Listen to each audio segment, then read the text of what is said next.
Assalamualaikum warahmatullahi wabarakatuh. Perkenalkan, nama saya Lina Endang Maulani dari kelas manajemen 20A. Dalam video kali ini saya akan membahas tentang model keseimbangan CAPM. Yang pertama, teori pasar modal dan teori portofolio. Model penetapan harga aset modal atau capital asset pricing model biasa kita sebut dengan sebutan CAPM. Apa sih CAPM itu? CAPM adalah bagian dari teori pasar modal yang melibatkan serangkaian prediksi mengenai equilibrium pengembalian yang diharapkan pada aset beresiko. Teori pasar modal dibangun di atas Markowitz Portfolio Theory atau MPT, tetapi MPT tidak didasarkan pada validitas atau terdapat ketiadaan teori pasar modal. Selanjutnya, model penetapan harga aset modal. Kenapa CAPM memiliki peran dalam keputusan investasi? Karena CAPM menangkap konsep tingkat pengembalian yang diperlukan untuk suatu saham yang penting untuk dipertimbangkan ketika mencoba memutuskan saham mana yang akan dibeli. Ini memberi kita prediksi yang tepat untuk hubungan yang harus kita amati antara risiko aset dan pengembalian yang diharapkan. Hubungan ini melayani dua fungsi vital. Yang pertama, memberikan tingkat pengembalian patokan untuk mengevaluasi kemungkinan investasi. Yang kedua, model tersebut membantu kita untuk membuat perkiraan yang baik mengenai pengembalian yang diharapkan atas aset yang belum diperdagangkan di pasar. Selanjutnya yaitu portofolio pasar. Portofolio pasar yaitu portofolio yang mencakup semua aset yang dilambangkan dengan M, yaitu mencakup semua aset atau saham yang dapat diperdagangkan dalam suatu perekonomian. Penjumlahan nilai seluruh portofolio beresiko yang dimiliki oleh seluruh investor. Portofolio beresiko agregat sama dengan seluruh kekayaan ekonomi. Jadi di sini ada rumus, yaitu proporsi setiap saham dalam portofolio sama dengan nilai pasar saham, yaitu harga per saham dikali jumlah saham yang beredar dibagi jumlah nilai pasar semua saham. Selanjutnya ada aset bebas resiko dan portofolio beresiko.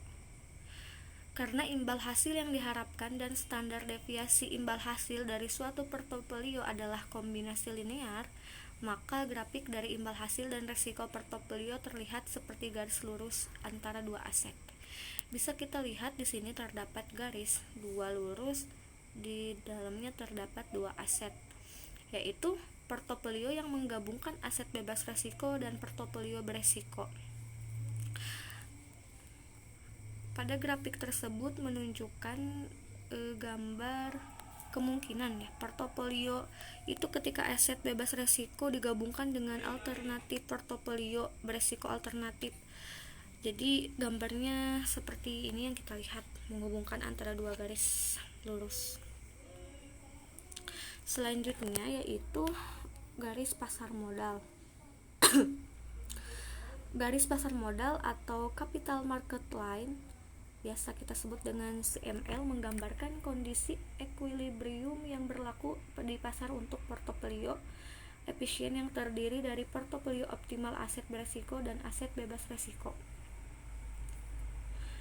Dapat kita lihat di sini terdapat grafik, yaitu semua kombinasi aset bebas resiko dan portofolio beresiko berada di CML ya di situ. Dan dalam keseimbangan, semua investor akan berakhir dengan portofolio di suatu tempat di CML berdasarkan toleransi mereka. Jadi kita bisa lihat di sini di gambarnya ya. Kemudian di sini memiliki keterangan, yaitu risk premium for the market portfolio M sama dengan E kali RM dikurangi RF, dan E dikali RP sama dengan imbal hasil yang diharapkan pada portofolio efisien CML. Kemudian RF artinya tingkat imbal hasil aset bebas resiko, dan ERM yaitu imbal hasil portofolio pasar yang diharapkan pada CML. Kemudian ada detok M, yaitu risiko imbal hasil portofolio pasar.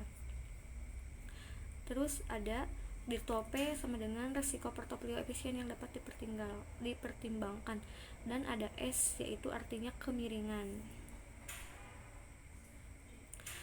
Jadi untuk kesimpulannya yaitu si APM memiliki peran dalam keputusan investasi kita karena si APM menangkap konsep tingkat pengembalian yang diperlukan untuk suatu saham yang penting untuk kita pertimbangkan ketika mencoba memutuskan saham mana yang akan dibeli. Ini memberi kita prediksi yang tepat tentang hubungan yang harus kita amati antara risiko aset dan pengembalian yang diharapkan. Hubungan ini melayani dua fungsi vital. Yang pertama yaitu memberikan tingkat pengembalian patokan untuk mengevaluasi kemungkinan investasi. Yang kedua, model tersebut membantu kita untuk membuat perkiraan yang baik mengenai pengembalian yang diharapkan atas aset yang belum diperdagangkan di pasar.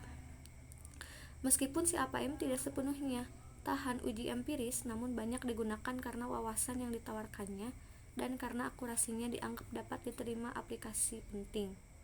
Kemudian portofolio pasar adalah portofolio yang mencakup semua aset beresiko dan dilambangkan dengan M.